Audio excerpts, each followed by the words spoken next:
coming up on Jamaica Magazine. Auntie Portia is going to ensure the law to protect our children in a serious way, including if they are being abused by their parents. Prime Minister Portia Simpson Miller reassuring some youngsters at the Liberty Academy Girls' Day. Plus, collaboration between law enforcement officers and school is an important step in increasing not just school safety, but general community safety. Policemen and women leading the charge with their mentorship program in schools. It's all about the safety and protection of our children with a little cultural education and ways to know if your environment is at risk for natural disasters. I'm Audrey Williams, inviting you to stay with us.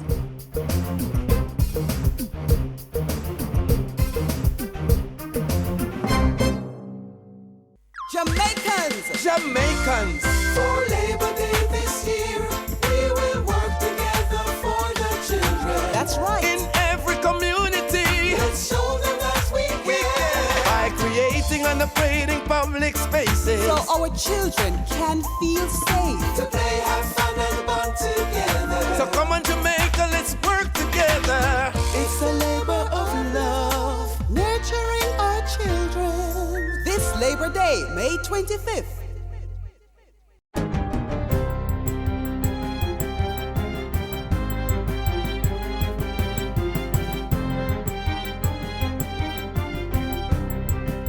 Good day, I'm Andrea Chisholm and this is your JIS News for Thursday, May 21.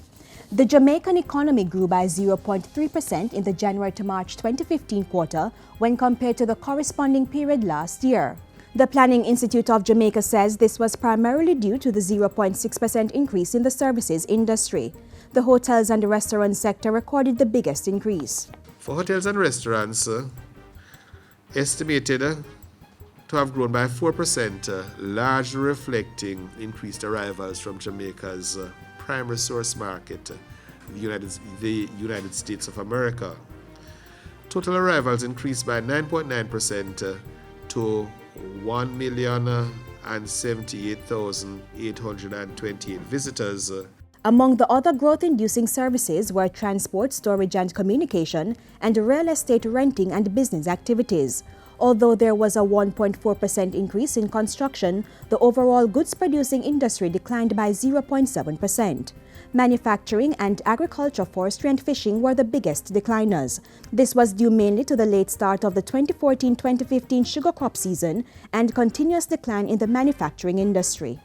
Finance Minister Dr. Peter Phillips is sharing Jamaica's progress under the Economic Reform Program with stakeholders at a Caribbean Development Bank CDB meeting in St. Kitts. The CDB is currently hosting its 45th annual meeting of the Board of Governors to discuss economic issues affecting the Caribbean. Representatives of multilateral financial institutions, development agencies, central banks, commercial and investment banks are also in attendance.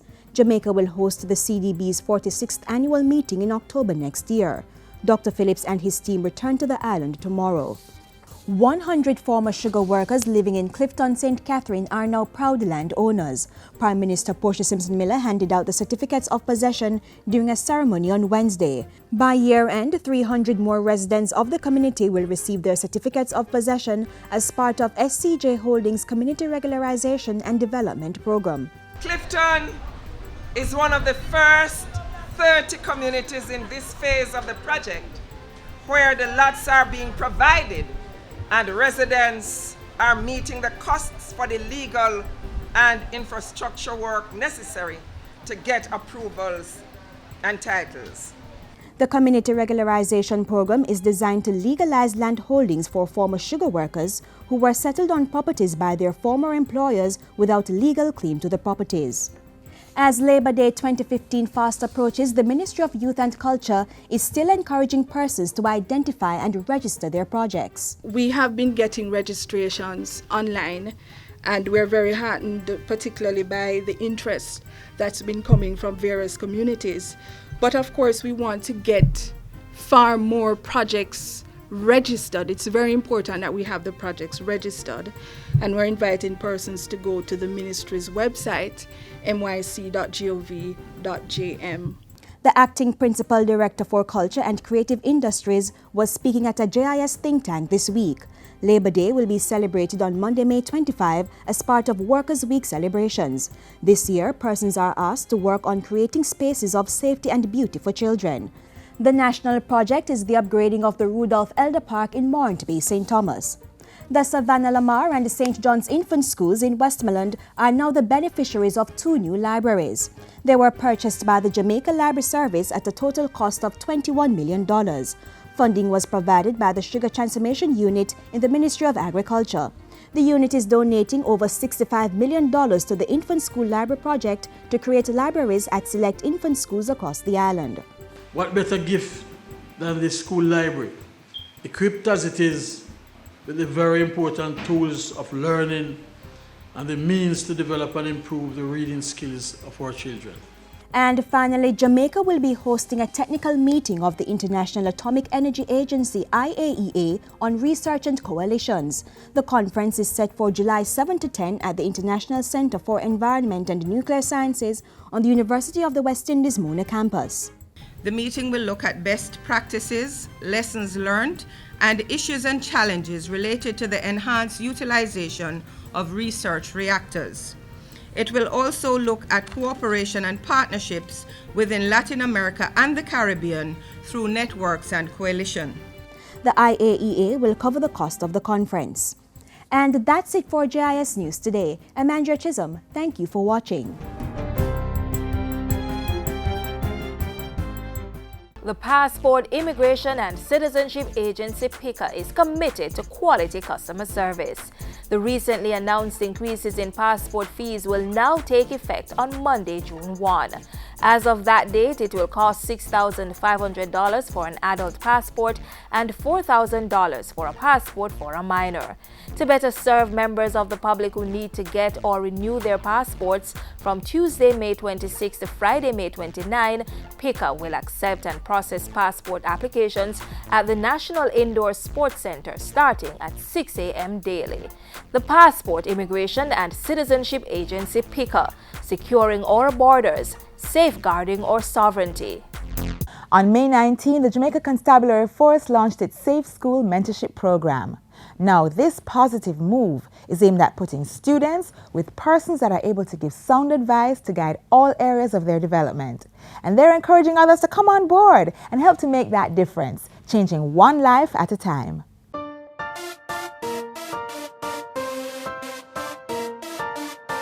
It is more than ideal that the Safe Schools unit is launching their mentorship program in Child's Month. The Child Month 2015 theme, Children's Safety and Security, our priority, which reflects the commitment of school resource officers all across the island.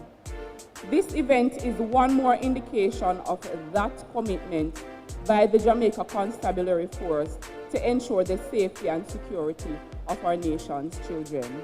And this kind of positive enforcement coming from significant others, which in this case are school resource officers, are right on time.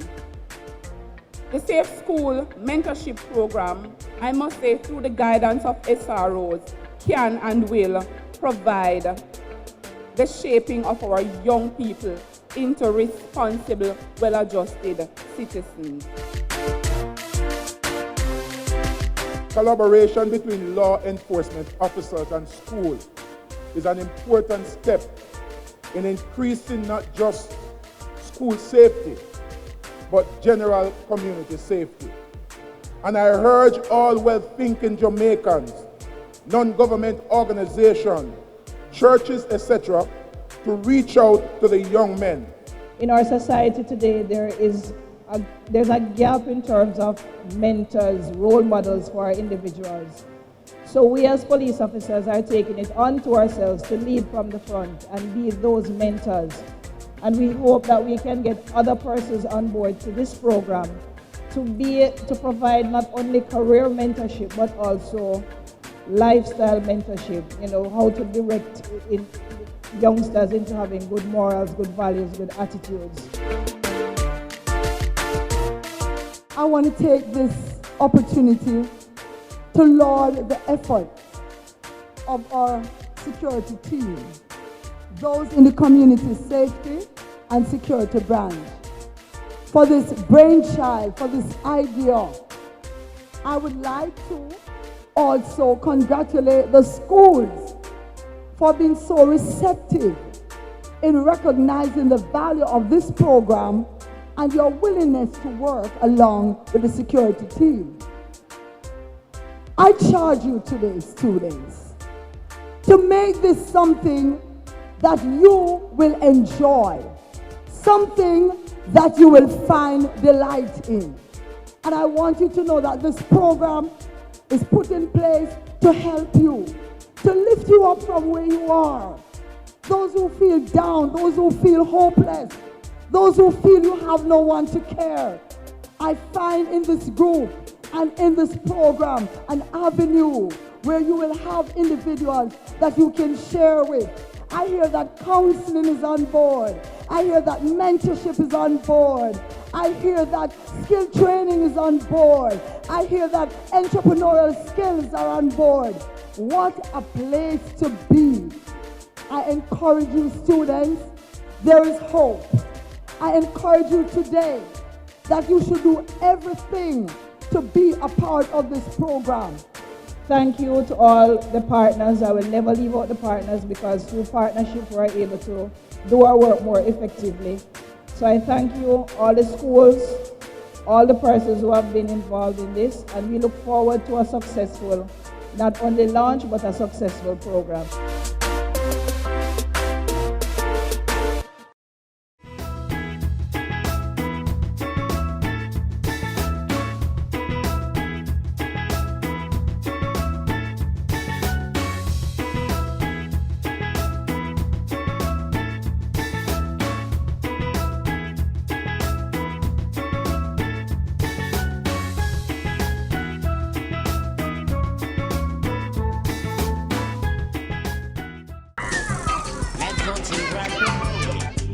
Play is very important to the development of children. It allows them to use their creativity and develop their imagination.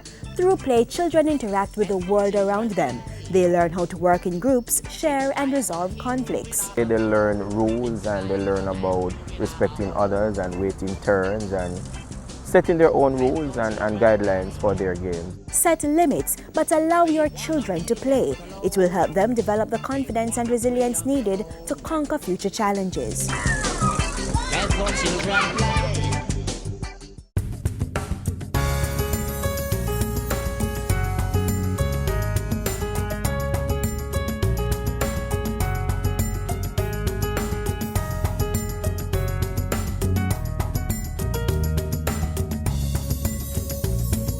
want you to make me a promise today. Promise me that you will not allow anybody to get in your way and the way of your development and success. And if you feel someone is treating you in a way they should not, and if you think they are behaving inappropriately and suggestively with you or causing you any form of pain or discomfort, go straight away to your parents and let them know. Tell your teachers, tell your guidance counselor, tell your pastor or your principal, and they will call the police. Adults have a responsibility to protect you, yet there are a few who may choose to hurt you. Do not allow it. I want all of you children here to understand you are precious. And look at the faces of the beautiful little girls. I just want you all to know I love you so much. And I want to tell you that Auntie Portia is going to ensure the law to protect our children in a serious way, including if they are being abused by their parents. And parents should know you want to have your children around you. They are precious. Care for them. Treat them right. The song, careful how you treat my little sister. She could become your prime minister. Careful how you treat my daughter. She could become your doctor. And this is so true. We have in Jamaica today so many outstanding female doctors, lawyers, architects, engineers, name any field, scientists, name it.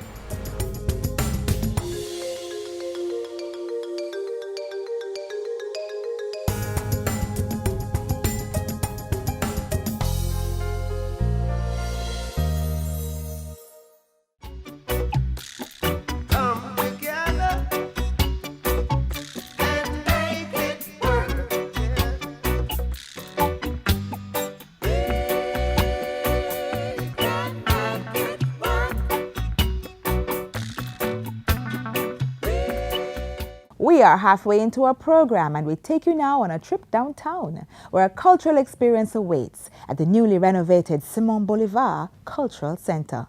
The Urban Development Corporation, in association with the Jamaica Information Service, presents Urban Scope. It's a total transformation. The once ancient wooden structure in the heart of downtown Kingston is now the newly refurbished Simon Bolivar Cultural Center, the product of a partnership between the governments of Jamaica and Venezuela, with the UDC responsible for project design, management and execution, leading the charge successfully.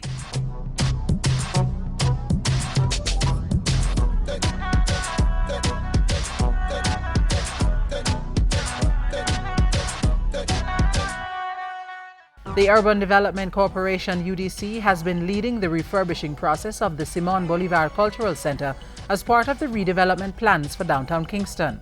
We believe that this particular area of the parade is part of the cultural section of the downtown development. So it fits in very nicely, and we had no problem in helping to ensure that an edifice like this remains in the parade square. The state-of-the-art building now complements the architectural landscape of its surroundings, which includes the Ward Theatre, Coke Methodist Church and Liberty Hall. Features of the three-story building include 3 multi-purpose rooms, 1 on each floor, with one to be used as a language training centre. It also has a library, an administrative office as well as bathroom facilities. On April 2, 2015, the UDC handed over the building to the Institute of Jamaica.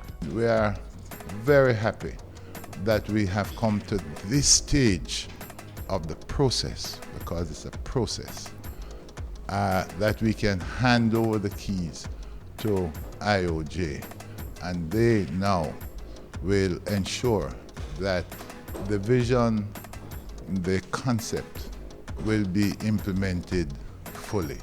That vision is to attract thousands of people, from curious onlookers to researchers and tourists, and expose them to a wide variety of cultures from the region. With this in mind, a range of programs have been put in place.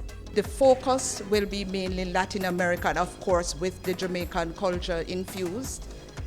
The programs we are looking at presently, we are looking at music, we're looking at dance, we're looking at exposing them to the food, a wide cross-section of programs. There will be Spanish language training, there's going to be a lab.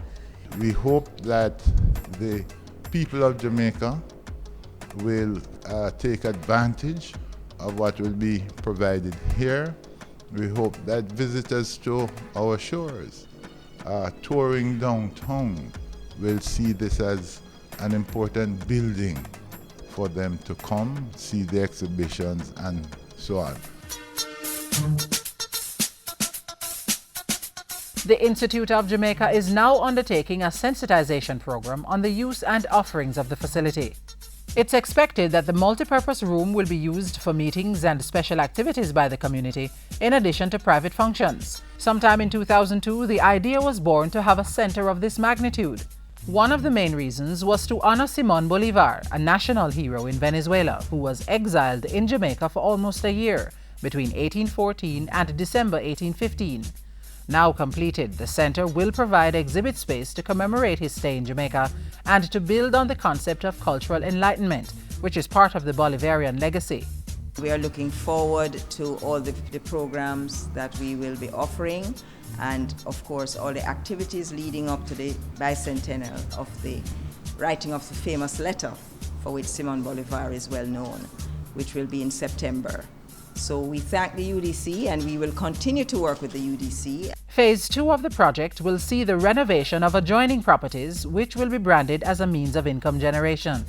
And we also will be looking at pedestrianizing the piazza to the south of the building, which is North Parade, and to facilitate pedestrian activities, a park-like environment. The Urban Development Corporation has over the years contributed significantly to the development of many of Jamaica's rich cultural heritage sites that continue to keep our culture alive. Some of these facilities have been upgraded through the kind help of the Venezuelan government. To learn more about the work of the Urban Development Corporation, call 656-8031 or visit their website at udcja.com. You may also follow them on Facebook, YouTube, Twitter, and Instagram, or visit their information center on the ground floor, Kingston Mall, downtown Kingston.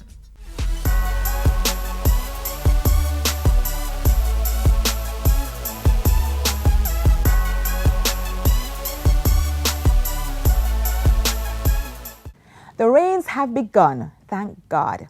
But as we approach the hurricane season, consider this question. What have you been doing so far to make sure that you're not caught off guard in the event of a heavy downpour or a hurricane? While you think about that, here's some information on how experts are predicting the impact of natural disasters.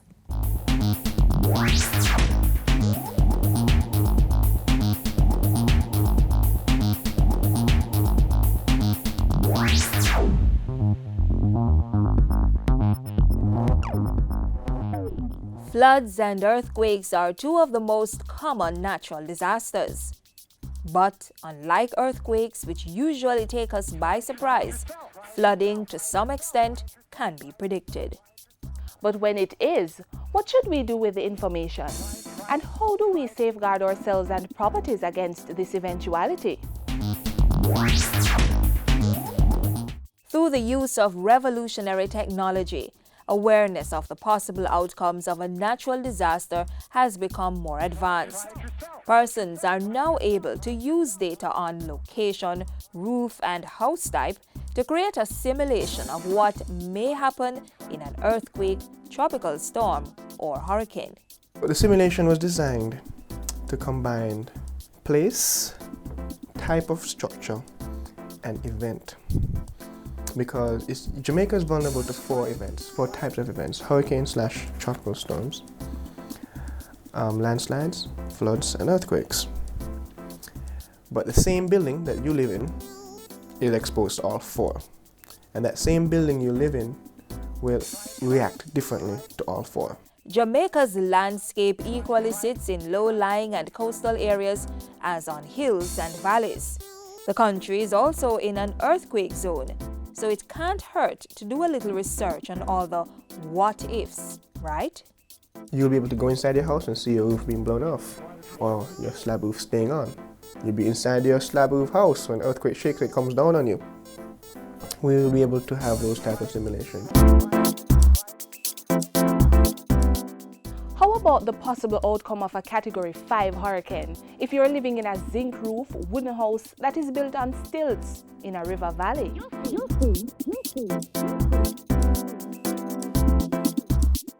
So now that these predictions are available to us, just how useful are they? This simulator is now designed to take all of that information, the conventional knowledge that we as academics know, or the disaster management professional knows, dump it online as we have. Let the developer, housing developer, have access to it and see for himself. Let the parish council person or the development approval authority play with it. And once they've viewed it, the authorities can use the data to plan areas for development, approve or deny development applications, and build better.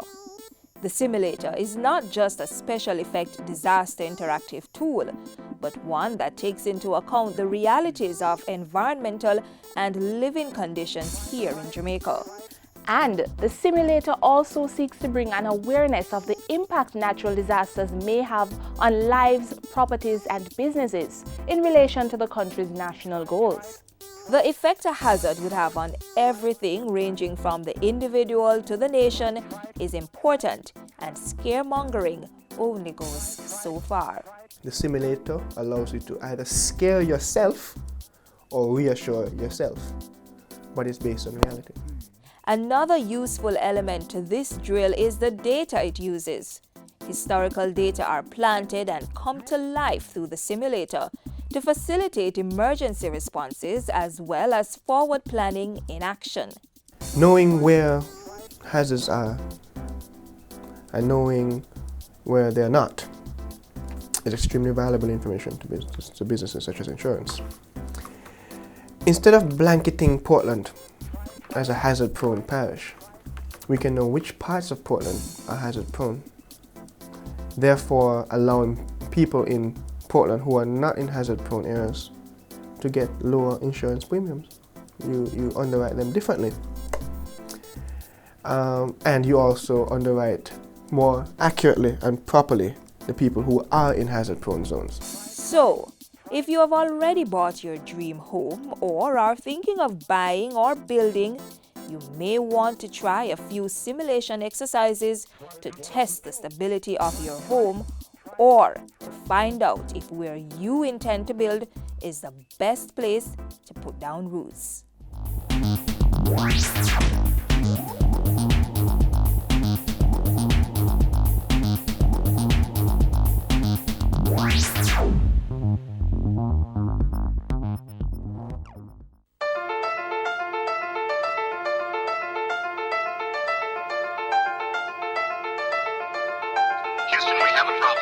Jamaica's beauty is our duty. Prevent bushfires during the windy, dry season. Remove firewood, dried grass, or bush away from your house. Never use fires to clear land. Never light a fire in an open area when it's windy. Ensure cigarette butts, matches, or other lighting materials are out before disposal. And use an ashtray. Don't throw cigarette butts out of your window.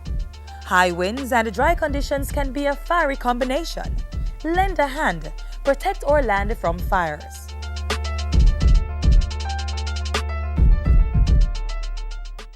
I'm putting in the hard work, and hard workers deserve all their props and perks.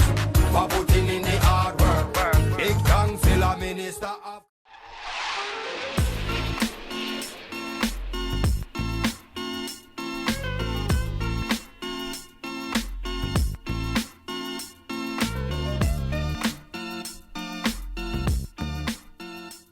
It's time to say so long, but not before we tell you that now is a good time to look around your home and see how you can begin to do some rainwater harvesting. Trust me, it's a good investment. On behalf of the production crew, I'm Audrey Williams, reminding you to stay connected via our website, jis.gov.jm. Keep sending your feedback to Jamaica Magazine at jis.gov.jm or a tweet at JIS News. Make that appointment to join us again tomorrow, same time, same station. Walk good.